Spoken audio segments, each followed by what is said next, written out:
नमस्कार मित्रांनो, grow English चॅनलवरती सर्वांचं स्वागत आहे. तलाठी भरती 2022 नव्हे, आरोग्य भरती 2022 एवढंच नाही, वनरक्षक भरती 2022 किंवा समतुल्य स्पर्धा परीक्षा किंवा MPSCमध्ये विचारल्या जाणाऱ्या सो कॉल्ड अवघड विषयाच्या बाबतीमध्ये आपण सर्वजण इथे चर्चा करणार आहोत आणि सविस्तर प्रत्येक प्रश्नाचं मार्गदर्शन इथे तुम्हाला मिळणार आहे की त्या प्रश्नामध्ये दिलेल्या पर्यायापैकी नेमकं तेच उत्तर का बरोबर असेल.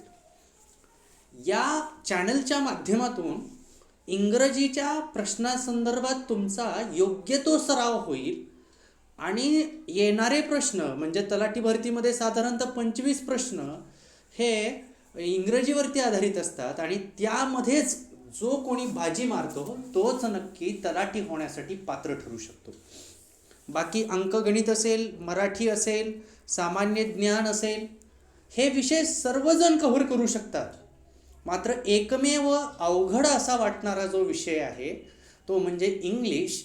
त्यामध्ये जो व्यवस्थित मार्क घेऊ शकेल कम्पॅरेटिव्हली, नक्कीच त्याचे स्थान त्या जिल्ह्याच्या तलाठी भरतीतल्या उत्तीर्ण झालेल्या उमेदवारामध्ये नक्की असणार, यामध्ये खात्री आहे.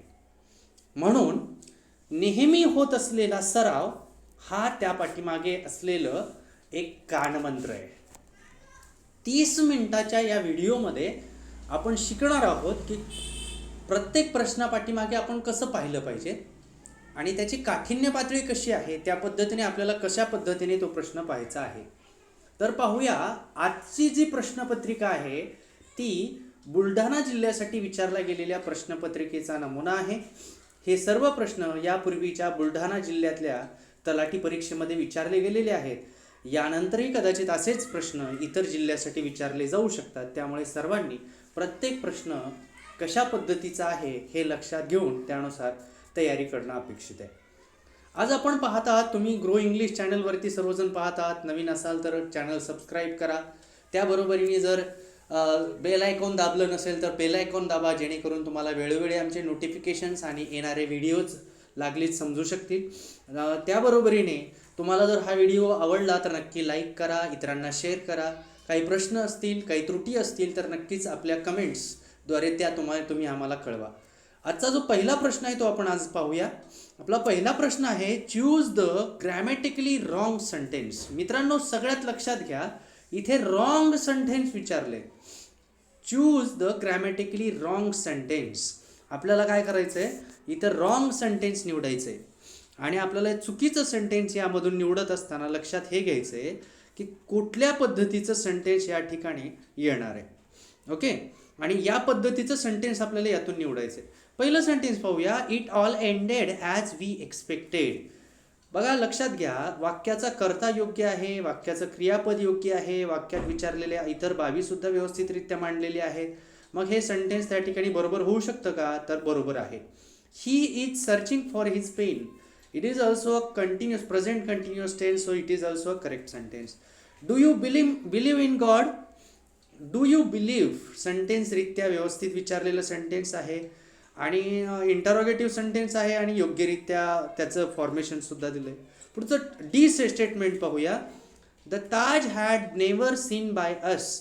लक्षात घ्या, जर या ठिकाणी हॅड आलंय ऑक्झिलरीवर आणि इथे बाय आलंय तर हे कन्स्ट्रक्शन कुठलं आहे लक्षात घ्या. हे कन्स्ट्रक्शन आहे पॅसिव्ह व्हॉइसचं आणि पॅसिव्ह व्हॉइसमध्ये काय असतं, हॅड आलं तर बीन हे यावंच लागतं. मग लक्षात घ्या, इथे बीन आलेलं नाही. That's why this construction is a wrong grammatically. That's why option number D is the correct option. Next one प्रश्न लक्षात घेऊ. The phobia about air is acrophobia. The phobia about dog is. मित्रांनो, phobia म्हणजे काय की भीती, मनामध्ये एक भीती असते, त्या भीतीला एक नाव असतं. मग जर ती हवेच्या बाबतीतली भीती असेल तर त्याला ॲक्रोफोबिया असे म्हणतात. तर मग कुत्र्याच्या बाबतीमध्ये असलेल्या फोबियाला काय म्हणतात? आता इथे जे शब्द दिलेत ते सर्वच माहीत असले पाहिजे, तेव्हाच ना आपल्याला उत्तर लिहिता येऊ शकेल. बरोबर. कॅट्रोफोबिया म्हणजे काय? कॅट्रोफोबियाचा अर्थ होतो मांजरासंबंधी असलेली भीती. त्याच्यानंतर ॲक्रोनोफोबिया म्हणजे वेळेच्या संदर्भी कोणाकोणाला असा वेळ जायला लागला की भीती वाटायला लागते. मोस्टली बघा परीक्षेमध्ये धडधड वाढायला लागते. जसं जसा वेळ येतो तशा वेळेस त्या ठिकाणी धडधड वाटणे, भीती वाटणे असे होते. त्यावेळेस त्याला वेळेचा फोबिया असेल तर त्याला सॅक्रोनोफोबिया असे म्हटलं जातं. त्याच्यानंतर आणखी लक्षात घ्या, कॅकोफोबिया म्हणजे काय? त्याच्यानंतर कुरूप लोकांसंदर्भातली असलेला फोबिया. कॅकोफोबिया म्हणजे कुरूप लोक म्हणजे जे दिसण्यासाठी वगैरे थोडेसे कुरूप दिसतात, अशा लोकांना पाहून काही जणांना भीती वाटते. तर अशा लोकांच्या बाबतीत हे वापरलं जातं कॅकोफोबिया. आणि ऑप्शन नंबर डी आहे की ज्याचं नाव लक्षात घ्यायचं आहे, क्रायनोफोबिया म्हणजे काय? तर कुत्र्यासंबंधी वाटणारी भीती. मग ऑप्शन नंबर डी या प्रश्नाचं योग्य उत्तर असणार आहे. नेक्स्ट लक्षात घ्यायचं आहे आपल्याला प्रश्न, choose one which is closest in the meaning to given word.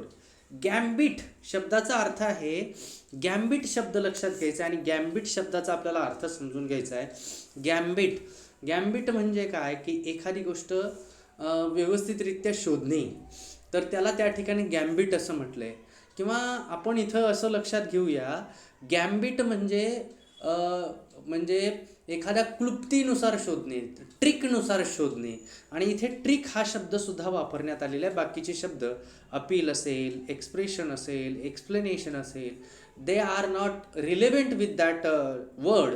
आणि अशा बाबतीमध्ये आपल्याला प्रत्यक्षात तो शब्द मुळात माहीत असायला हवा, जेणेकरून आपल्याला त्याचं उत्तर योग्यरित्या देता येऊ शकतं. गॅम्बिट म्हणजेच ट्रिक होय. क्लोजेस्ट मिनिंग हा ट्रिक आहे. नेक्स्ट प्रश्न पाहूया, choose the one which best expressed the meaning of the underlined phrase in the sentence. आणि हे बघा, इथं हा आपला पूर्ण फेज आहे. याचा अर्थ काय होतो हे लक्षात घ्यायचं आहे. I am living India for good, याचा अर्थ काय होतो? परमनंटली आय एम लिव्हिंग, का to do good myself, to do good for the country, to do nobody good. याचा अर्थ काय होतो? हा एक फ्रेज आहे, I am living India for good. या शब्दाचा अर्थ काय होतो? या शब्दाचा मुळात अर्थ होतो परमनंटली, म्हणजे कायमचं मी त्या ठिकाणी जाणार आहे, असा या ठिकाणी अर्थ होतो. आणि हे वाक्य मुळात आपल्याला कुठेतरी लिहून ठेवणं अपेक्षित आहे, कारण अशा प्रकारचा प्रश्न रेअरली विचारला जातो आणि बऱ्याच स्पर्धा परीक्षेमध्ये सुद्धा विचारलेला गेलेला आहे. जेणेकरून याची एक वेगळी नोटबुक, ज्यामध्ये आपण व्यवस्थित हे असे प्रश्न जर लिहून काढले तर परीक्षेच्या पूर्वीच्या काळात पटकन आपण ते पाहून आपला चांगल्या प्रकारे अभ्यास त्या ठिकाणी करून घेऊ शकतो. नेक्स्ट वन पाहूया आपण, select the word which is closest to the opposite in the meaning to the underlined word in the given sentence.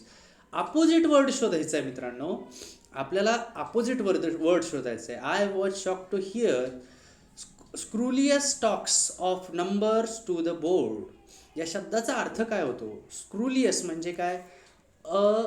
अनिश्चल म्हणजे काय की ज्या अतिशय असे वाईट प्रकारचं बोलणं मी ऐकलं असं म्हटलंय. I was shock to hear scurrilous, अनिश्चल असं म्हणजे वाईट प्रकारचं. किंवा असं म्हटलेलं आहे की अश्लील असं बोलणं असतं ना, अश्लील म्हणजे किंवा जे घाणेरडं बोलणं आहे ते बोलणं मी ऐकलं असं म्हटलेलं आहे.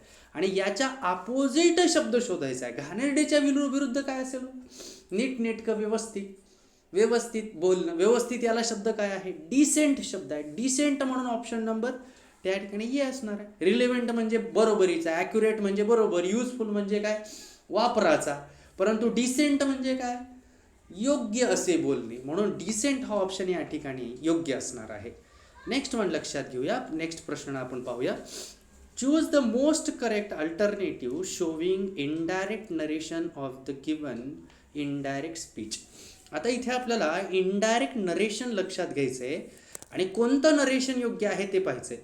He said comma double inverted comma I shall attend the programme. Sentence लक्षात घ्या, ही सेड आज साधं सेंटेन्स आहे, I shall attend the programme. शॅलचा चेंज होणार आहे, आयचा चेंज होणार आहे. मग चेंज सुद्धा खाली दिलेले आहे.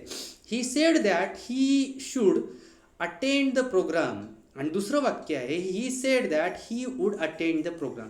आणि ऑप्शन्समध्ये आहेत only A is correct, only B is correct, both A and B is correct, both A and B are not correct. आता आपल्याला योग्य तो पर्याय निवडायचा आहे. मित्रांनो लक्षात घ्या, ही सेडचा चेंज त्या ठिकाणी ही सेडच आहे. त्याच्यानंतर इन्व्हर्टेड कॉमाच्या ऐवजी आपण तिथे दॅट टाकतोय. आयचा चेंज आपण ही करतो, मग ही आल्यानंतर शालचा चेंज शुड होतो, मग ही आल्यानंतर ॲटोमॅटिकली शुडचा चेंज वुड हा होणार आहे. That's why option number B is the correct option. म्हणजे काय, only B is correct, only B is correct here in this sentence. आपण नेक्स्ट प्रश्न पाहणार आहोत, question number 7. Question number 7, choose the correct alternative to fill in the blanks. Dash manager and dash executive director of our hotel is a very energetic person. या वाक्यामध्ये लक्षात घ्या, executive director ही already त्या ठिकाणी एक स्पेशल गोष्ट आहे की ज्याला आपण वेगळ्या शब्दांनी स्पेशल दाखवायची आवश्यकता नाही. हे सगळ्यात लक्षात घ्या.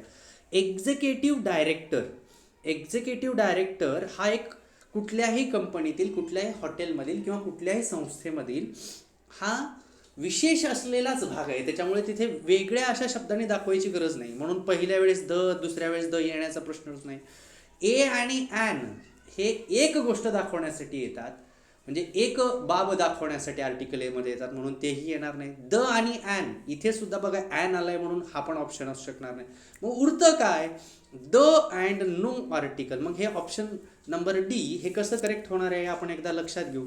द मॅनेजर, कारण आपण एखाद्या special manager, manager can be various, वेगवेगळे असू शकतात, त्यातलं आपल्याला स्पेशल दाखवायचं आहे, स्पेसिफिक दाखवायचं आहे. म्हणून त्या ठिकाणी लक्षात घ्या, आपण म्हणणार आहोत the manager and executive director of our hotel is a very energetic person. म्हणून इथे एक्झिक्युटिव्ह डायरेक्टरच्या अगोदर कुठलंही आर्टिकल येणार नाही आणि मॅनेजरच्या अगोदर द येणार, हे लक्षात घेणं अपेक्षित आहे. पुढचं लक्षात घेऊया ऑप्शन आणि आपण पुढे जाऊया. Choose the most appropriate phrase to complete the sentence. Wait here आणि डॅश दिलेलं आहे, आपल्याला आता इथे निवडायचं आहे. While I come back, while I come back. आता लक्षात घ्या, इथे आपल्याला पर्यायाने इथे ऑप्शन व्हाईल आलेला आहे. पर्यायाने म्हणजे पर्याय आहे, एक इथे ऑप्शनल आहे व्हाईल, म्हणून तो येत नाही. व्हाईल कधी येतो, एक आयदर धिस वन और आयदर दॅट वन असं जेव्हा सिच्युएशन असते त्यावेळेस आपण व्हाईल वापरत असतो. किंवा आपण असं लक्षात घ्या की व्हाईल हा शब्द त्या ठिकाणी बरोबर त्या पॅरलर ॲक्शन्सच्या वेळेस वापरत असतो. पॅरलर ॲक्शन्स म्हणजे काय, की म्हणजे एखाद्या बाजूला म्हणजे मी इथे तुम्हाला व्हिडिओ दाखवतोय while you are listening to me, मी दाखवतोय आणि तुम्ही ऐकताय, या पॅरलर घडणाऱ्या गोष्टी आहेत. दॅट्स वाय देअर व्हाईल असा वापरला जातो. इथं तसं नाही आहे, एकीकडे थांबायला सांगितलं आणि दुसरीकडे काहीतरी दुसरी ॲक्शन्स आहे, मग इथे व्हाईल येणारच नाही. अनलेस हा त्या ठिकाणी लक्षात घ्या कसा वापरला जातो. अनलेस वापरला कसा जातो, एक म्हणजे एक विरोधाभासाची बाब ज्या ठिकाणी असते त्या ठिकाणी इथे वापरलं जाते. म्हणजे उदाहरणार्थ लक्षात घ्या, वेट हिअर, इथे थांब, अनलेस आय रिटर्न बॅक. म्हणजे काय, की मी जोपर्यंत येणार नाही तोपर्यंत नाही. अनलेस हा कसा दाखवला जात असतो, अनलेस केव्हा जोडला जातो, की एक बाजू पॉझिटिव्ह दुसरी बाजू निगेटिव्ह असेल त्यावेळेस त्या ठिकाणी अनलेस वापरला जातो. त्याच्यानंतर आहे अंटील. मित्रांनो, अंटील हा वापरला जात असतो, नो इश्यू. अंटील हा वापरला जातो, पण आता इथे आपल्याला लक्षात हे घ्यायचं आहे की अंटील हा जवळपास वाक्याच्या सुरुवातीलाच येत असतो. जवळपास जनरली वी आर युजिंग वाक्याच्या सुरुवातीला अंटील वापरला जात असतो, बाकीच्या ठिकाणी वापरला जात नाही मोस्टली. दॅट्स वाय तो सुद्धा ऑप्शन आपण गाळतोय. आणि ऑप्शन नंबर डी लक्षात घ्या, म्हणजे हा टिल जो आहे, टिल आय कम बॅक, हा जो wait here till I come back म्हणजे तोपर्यंत तू इथे थांब असं म्हटलेलं आहे. आणि हा टिल जो आहे अंटील सारखाच काम करतो, पण इथे हा इन्फॉर्मली व्यवस्थित काम करतो, की त्याला वेगळ्या पद्धतीने कुठेतरी वापर करावा लागतं असं नाही, तर तो वाक्याच्या मध्ये सुद्धा येऊ शकतो. That's why till is the correct option here. म्हणून हा याचं उत्तर ऑप्शन नंबर डी असणार आहे. नेक्स्ट लक्षात घेऊ, choose the most alternative to fill in the blanks. Never जज a mental dash it's glitter as all the glitters is not gold. आता लक्षात घ्या, चमकतं ते सर्वच सोनं नसतं असं याचा अर्थ आहे. ही ही प्रोवर्ब आहे आणि ही प्रोवर्ब हा सुविचार आपल्याला पाठ असायला. मग ह्याच्यामध्ये होतं काय, नेवर जज of A mental with its glitter as all that glitters is not gold. म्हणजे याचा अर्थ आहे की असं कुठल्याही माणसाला तुम्ही जज करू नका की जे चमकतं, ग्लिटर म्हणजे चमकणे, चकाकणे, की जे चकाकणारं नेहमीच सोनं नसतं असं किंवा गोल्ड नसतं असं म्हटलेलं आहे. So that's Y here option number या ठिकाणी सुद्धा आपल्याला लक्षात घेत असताना असं लक्षात घ्यायचं आहे, बाय इट्स ग्लिटर. इथे आपल्याला लक्षात घ्यायचं आहे ऑप्शन नंबर सी, म्हणजेच त्या ठिकाणी या प्रश्नाचं उत्तर काय असणार आहे. ऑफ हे पहिल्या फिल इन द ब्लँक्समध्ये असेल आणि बाय हे दुसऱ्या फिल इन द ब्लँक्स असेल. म्हणजे काय लक्षात घ्या, नेवर जज of A mental bye it's glitter as all that glitters is not gold. हा एक प्रोवर्ब आहे, हा सुद्धा तुम्ही पाठ करून ठेवा. नेक्स्ट वन बघूया. Identify the figure of speech in the given line. Death B not proud. आणि इथे कॉमा आलाय, इथे बघा डबल इन्व्हर्टेड आले, म्हणून इथे याचं मोटोनॉमी होईल, इपोग्राम होईल का इतर काय होईल, ॲपॉस्टॉपी होईल. डायरेक्ट लक्षात घ्या, याच्यात बघा लक्षात घ्या याच्यामध्ये काय वापरलेले आहे, ॲपॉस्टॉपीज वापरलेले आहेत. So that's why this is the example of apostrophe. Next one लक्षात घेऊ.